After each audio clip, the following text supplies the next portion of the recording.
नमस्कार। आज एउटा विमर्श लिएर आएको छु। महाभारत आफ्नो अध्ययन क्षेत्र भएकाले यसमा विमर्श गरिरहन मजा लाग्छ। महाभारतका बारेमा आम चासो पनि बढी भएकाले यससँग पटक पटक जोडिन मन लागेको हो। आज अधिकांश नेपालीले रुचाउने विश्वेश्वर प्रसाद कोइरालासँग महाभारतलाई जोडेर एउटा विमर्श यहाँ राख्न गइरहेको छु। विश्वेश्वर प्रसाद कोइराला बहुआयामिक व्यक्तित्व भएको धेरैलाई थाहा छ। उनका कार्यका बारेमा जानकारी नहुन सक्छ, तर उनी राजनेता र साहित्यकार भएको कुरा अलिकति चासो राख्नेलाई थाहा हुने कुरा हो। बहुआयामिक व्यक्तित्व मध्ये उनको साहित्यिक व्यक्तित्वसँग जोडेर यो विमर्शलाई अघि बढाउँछु। साहित्यिक व्यक्तित्वभित्र पनि मूलतः उनका दुई उपन्यास मोदी ऐन तथा हिटलर र यहुदीसँग सापेक्षित रहेर महाभारतका बारेमा कोइरालाका धारणा के हुन् भन्ने कुरा यस विमर्शमा अघि बढाउँछु। महाभारत पर्याप्त फल भएको कल्पनातीत विशाल वृक्ष हो भन्ने मेरो धारणा हो। हजारौं वर्षदेखि यसमा हजारौंले ओत पाएका छन्, आश्रय पाएका छन्। तिनीलाई आधार मानेर थुप्रै उपजीव्य ग्रन्थहरू लेखिएका छन्, सिर्जनाहरू भएका छन्, विमर्शहरू भएका छन्। लाखौं करोडौंले यसका फलको आस्वादन पनि लिएका छन्। तीमध्ये अधिकांश श्रद्धाले नतमस्तक छन् भने केहीले प्रश्न उठाउने आँट पनि गरेका छन्। जहाँसम्म मेरो जानकारी छ, मेरो अध्ययन छ, मैले थाहा पाएसम्म नेपाली साहित्यमा महाभारतका बारेमा गम्भीर प्रश्न उठाउने पहिला व्यक्ति बालकृष्ण सम हुन्। उनले म पनि देउता मान्छु कवितामा महाभारतलाई कवि व्यासको कृति र कृष्णलाई केवल त्यसको एक पात्र मात्र भएको धारणा राखेका छन्। महाभारत एउटा धार्मिक ग्रन्थका रूपमा मानिने जुन हाम्रो संस्कारजन्य परम्परा छ, त्यसका विरुद्धमा उनले एउटा व्यासको एउटा महाकाव्य मात्रै हो त्यो भनेको र कृष्ण भगवान नभएर केवल महाभारतका एक पात्र, एउटा कृतिको एउटा टेक्स्टको पात्र मात्र भएको कुरा बालकृष्ण समले उठाएका थिए। तर उपन्यासका माध्यमबाट महाभारतमाथि गम्भीर प्रश्न उठाउने र त्यसको रिन्यारेसन गर्ने काम विश्वेश्वर प्रसाद कोइरालाबाट नै भएको देखिन्छ। विशेष गरी उनको 2036 सालमा प्रकाशित मोदी ऐन उपन्यास सर्वप्रथम त्यो काम गरेको देखिन्छ। उपन्यास लघु संरचनाको छ। जम्मा यो हामीले हेर्न सक्छौँ। यति सानो उपन्यास छ, यो साह्रै सानो। यसको पृष्ठ हामीले हेर्यौँ भने यो 42, यो यति सानो साइजमा यो 42 पृष्ठमा जम्मा यो संरचित छ। तर यसको वैचारिकतालाई हामीले हेर्ने हो भने यो विस्फोटक छ। लघु संरचनाको मोदी ऐन यो म पात्रको बाल्यकालीन स्मृतिसँग जोडिएर यसमा घटनाहरू आएका छन्। खास गरी म पात्रको आफ्नो घरका हितैषी मिसरजी भन्ने त्यहाँ एउटा पात्र छन्। उनीसँग भारतको दरभङ्गा यात्रामा बलैले झगडा गरेरै म पात्र भारतको दरभङ्गा यात्रामा निस्किएका छन् र त्यहाँ पुगिसकेपछि एउटी होटल सञ्चालिका जुन मोदी ऐन भन्ने मोटी महिला पात्रको त्यहाँ चर्चा गरिएको छ, तिनीलाई भेटेपछि त्यो म पात्रसँगका विशेष गरी उनलाई सुत्ने बेलामा उनको मिसरजी त्यहाँभन्दा बाहिर गएको र उनको जिम्मामा म पात्रलाई छाडेर गएको हुनाले उनले चाहिँ राति उसलाई सुताउने सन्दर्भमा पुराना कथा सुनाउने सन्दर्भमा महाभारतको सन्दर्भ त्यसरी जोडिन आएको छ त्यसमा। र त्यहीबाट नै कोइरालाको महाभारतप्रति कस्तो दृष्टिकोण थियो भन्ने कुरा हामीले थाहा पाउन सक्छौँ।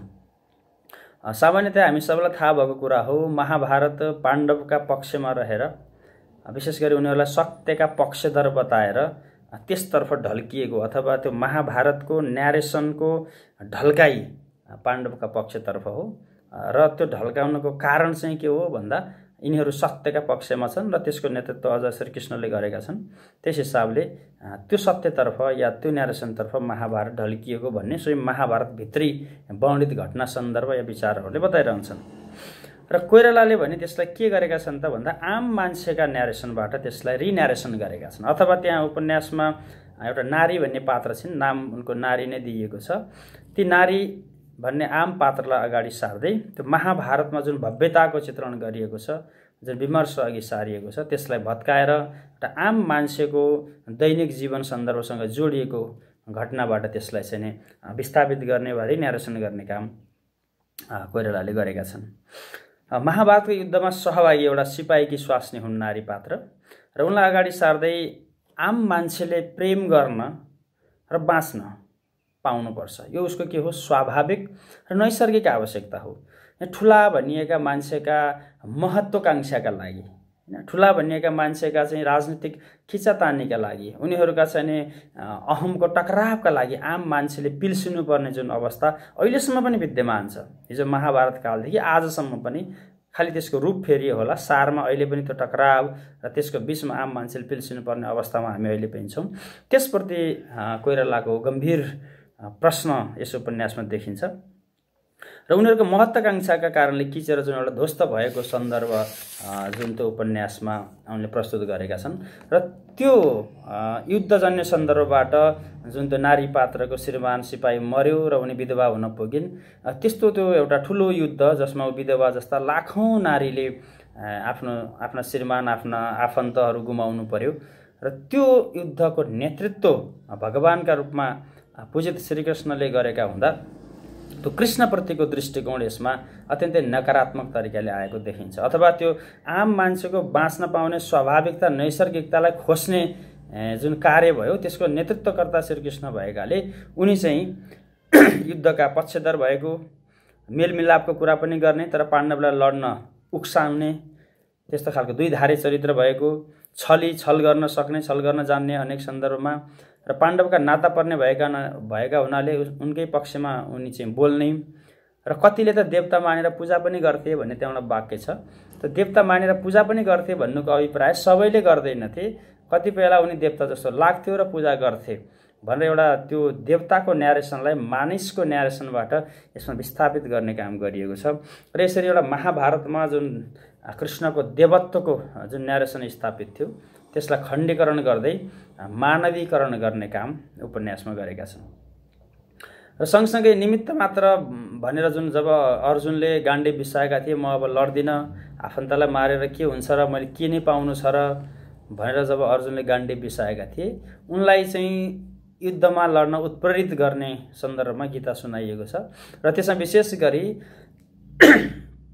यी त सबै मैले पहिल्यै मारिसकेका हुँ, तिमीले जति पनि देखेका छौ यी त पहिल्यै मरिसकेका छन्, तिमी त खालि निमित्त मात्र भएर बाण चलाऊ भनेर त्यो सँगसँगै त्यहाँ थुप्रै अब गीताका बारेमा त हजारौँ न्यारेसनहरू छन्, आफ्नै ढङ्गले तिनको व्याख्या भएको छ र त्यो एउटा त्यो व्याख्या चाहिँ मलाई विशेष गरी रजनीशको व्याख्या बढी मनपर्छ त्यस सन्दर्भमा कि साइकोलोजिकल ट्रिटमेन्ट चाहिँ गरेका हुन् कृष्णले भन्ने उनको व्याख्या छ। अर्जुनको दुविधाग्रस्त मनस्थितिबाट निकालेर उनलाई चाहिँ युद्धमा अभिप्रेरित गर्ने काम गरेका हुन् भन्ने उनको न्यारेसन छ र त्यो गाण्डी बिसाएका अर्जुनलाई उचालेर कृष्णले जुन युद्ध गराए र त्यसप्रति चाहिँ कोइरालाको यस उपन्यासमा ठुलो रोष छ, ठुलो आक्रोश छ र त्यो आक्रोश चाहिँ तिनै नारीका माध्यमबाट प्रकट भएको छ र व्यासले भव्य रूपमा प्रस्तुत गरेको महाभारतको त्यो भव्यताको जुन अथवा त्यो ठुलाको महत्त्वाकांक्षा, त्यो भव्यता भनेको ठुलाको महत्त्वाकांक्षा हो, त्यसकारण आम मान्छेका पक्षबाट छोटो रूपमा भए पनि रिन्यारेसन गरिएको यो मोदी ऐनमा निचोड अथवा यसको थेसिस सेन्टेन्सका रूपमा अन्तिममा मोदी ऐनले बालपात्रलाई सम्झाउँदै भन्छन्, नानी ठुलो नहुनु, वीर नहुनु, असल हुनु असल।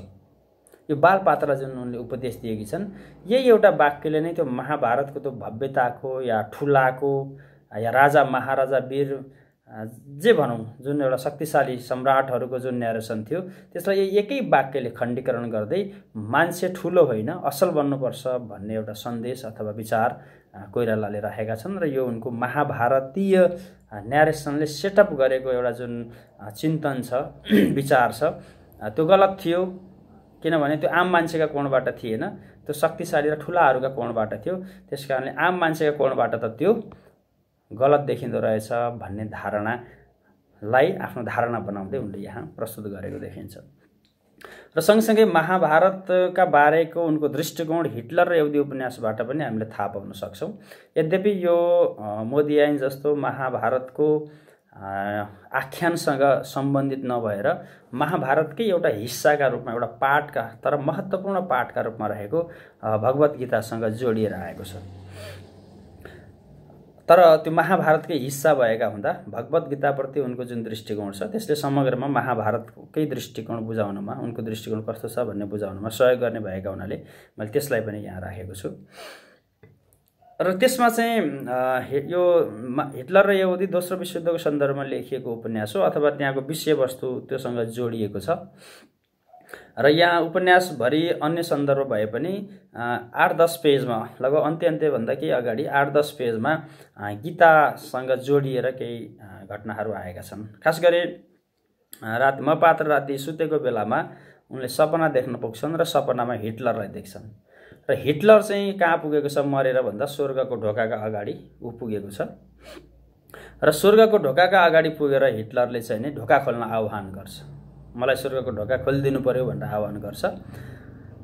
तर हिटलरका लागि चाहिँ ऊ अपराधी भएको, क्रूर भएको, निरङ्कुश भएको जस्ता तर्कहरू अगाडि सार्दै भित्रबाट, स्वर्गको भित्रबाट ढोका खोल्दैन तिम्रो लागि, तिमी यस्ता यस्ता खालका व्यक्ति हौ भनेर भित्रबाट चाहिँ आवाज आउँछ। र त्यो सुनेपछि उसले चाहिँ के भन्छ भने मैले त सधैँ गीता लिएर हिँड्छु, म सधैँ गीता बोकेर हिँड्छु, त्यसमा अभिव्यक्त जीवन दर्शनबाट प्रभावित भएर नै मैले अहिलेसम्म काम गर्दै आएको छु भने मेरा लागि किन ढोका नखुल्ने? कृष्ण त त्यहाँ पक्कै भित्र होला, कृष्णका लागि ढोका खुल्ने र कृष्णले भनेअनुसारको काम जुन मैले गरिराखेको छु मेरा लागि भने ढोका नखुल्ने, यो कस्तो अन्याय हो भनेर उसले त्यहाँ प्रश्न गर्छ। र त्यो प्रश्न गर्ने सन्दर्भमा उसले चाहिँ के भन्छ भन्दा कृष्ण र म चाहिँ एउटै हुँ, हामीमा घृणा, दया, माया, अभिमान जस्ता यी स्वभावजन्य, यी आवेगजन्य या यी संवेगजन्य भावहरूबाट हामी के भएका छौँ दुवै मुक्त भएका छौँ र कृष्णकै भनाइअनुसार पापीहरूको विनाशका लागि म चाहिँ सधैँ सधैँ जन्म लिनेछु भनेर उनले चाहिँ जुन भनेका छन् त्यो भनाइको सार तत्त्व आफूले ग्रहण गर्दै पापीको आफूले विनाश गरेको, यहुदीहरू पापी हुन् र तिनलाई आफूले विनाश गरेका हुनाले मैले त कृष्णको काम पो गरिदिएको छु, त मैले झन् एउटा पुण्यको काम गरिदिएको छु, उनलाई जन्म लिनै नपर्ने अवस्थामा मैले पुर्याएको छु, त्यस कारणले मलाई त झन् सहजै पो ढोका खोल्नुपर्छ त, मेरो लागि किन ढोका खोल्दैन भन्ने एउटा गम्भीर प्रश्न यहाँ हिटलरले अगाडि सारेको छ। र सँगसँगै अर्को के पनि भन्छ भने भगवत गीताले कर्मका लागि जोड दिन्छ, कर्म गर्न जोड दिन्छ र एउटा राजनीतिज्ञले गर्नुपर्ने जुन कर्म हो त्यो त मैले गरेको छु। एउटा राजनीतिज्ञ भएर आफूले जे कर्म गर्नुपर्ने थियो अथवा राजनीतिज्ञका बारेमा जस्तो कुरा गर्नुपर्छ भनेर त्यहाँ बताइएको छ, म त त्यसै अनुसार आफ्नो राज्यको चाहिँ लागि म लागिराखेको छु, मेरो राजनीतिक कर्मको लागि लागिराखेको छु।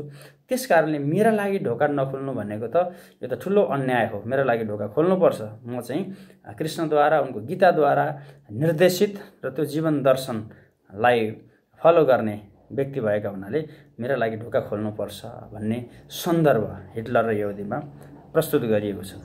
र सीमित पृष्ठमा आए पनि यसले चाहिँ कोइरालाको गीताप्रतिको दृष्टिकोण के थियो त भन्ने बारेमा हामीलाई जान्न सहयोग पुग्छ। त्यो मूलतः हिटलरको क्रूरताका पछाडि, अब हामी सबैलाई थाहा छ हिटलरको बारेमा त केही भनिराख्नु परेन, हिटलरको क्रूरताका पछाडि जुन किसिमको एउटा इतिहासमै हजारौँ वर्ष पछिसम्म पनि उनको क्रूरताको बारेमा सायद चर्चा भइराख्नेछ, त्यो क्रूरताका पछाडि गीताका श्लोकहरू या ती श्लोकमा अभिव्यक्त जीवन सन्दर्भहरू कारक थिए भन्ने यहाँ हिटलर र यहुदी उपन्यासमा विश्वेश्वर प्रसाद कोइरालाले देखाउन खोजेका छन्। त्यो बडो गम्भीर प्रश्नका रूपमा त्यो आएको छ। अथवा त्यसलाई अर्को कोणबाट हामीले के पनि भन्न सक्छौँ भने गीतालाई हिटलरले जसरी पढ्यो अथवा हिटलरले जसरी स्वर्गको ढोकाका अगाडि गएर गीताको बारेमा आफ्नो धारणा राख्यो, त्यहाँ यस्ता यस्ता कुरा अभिव्यक्त छन्, गीताले यो भनेको छ र म त्यस अनुसारमा काम गरिराखेको छु भनेर गीताका श्लोकहरू केही वाचन पनि गर्दै त्यसको भाव बताउँदै उसले जुन किसिमले त्यहाँ प्रस्तुत भएको छ र कृष्ण र आफू चाहिँ एउटै भएको भनेर जुन तुलना गर्दै त्यहाँ अगाडि बढेको छ, त्यसरी पनि पठन हुन सक्छ है। गीताको पठन केवल श्रद्धाका हिसाबले धार्मिक ग्रन्थका रूपमा मात्र नभएर त्यसरी पनि पठन हुन सक्ने सम्भावना गीतामै अभिव्यक्त वाणीहरूले दिएका छन् भन्ने एउटा उनको फरक दृष्टिकोण, फरक सोच विश्वेश्वर प्रसाद कोइरालाको देखिन्छ। यसरी समग्रमा भन्ने हो भने महाभारत र त्यसको एउटा महत्त्वपूर्ण अङ्गका रूपमा रहेको गीताप्रति कोइरालाको दृष्टिकोण आलोचनात्मक देखिन्छ, उनको दृष्टिकोण सहज छैन, अथवा ती कृतिहरू महत्त्वपूर्ण हुन्, महाभारत कृति महत्त्वपूर्ण हो, तर महत्त्वपूर्ण हुँदाहुँदै पनि जुन एउटा धार्मिकहरूले या आस्तिकहरूले त्यसलाई एउटा श्रद्धाका रूपमा लिएर शिर झुकाउँछन्, श्रद्धानत हुन्छन्, त्यो नभएर तिनलाई चाहिँ एउटा महत्त्वपूर्ण कृति मान्दै पनि आलोचनात्मक रूपले हेर्नुपर्छ है भन्ने दृष्टिकोण कोइरालाको रहेको देखिन्छ। मैले विश्वेश्वर प्रसाद कोइराला र उनीसँग जोडिएका दुई उपन्यासका माध्यमबाट उनको महाभारतप्रति र महाभारतको एउटा अङ्ग रहेको गीताप्रति उनको दृष्टिकोण कस्तो थियो भन्ने बारेमा आज यो विमर्श अघि सारेँ। कस्तो लाग्छ बताइदिनु होला। हेरिदिनु हो, हार्दिक धन्यवाद। जय होस्।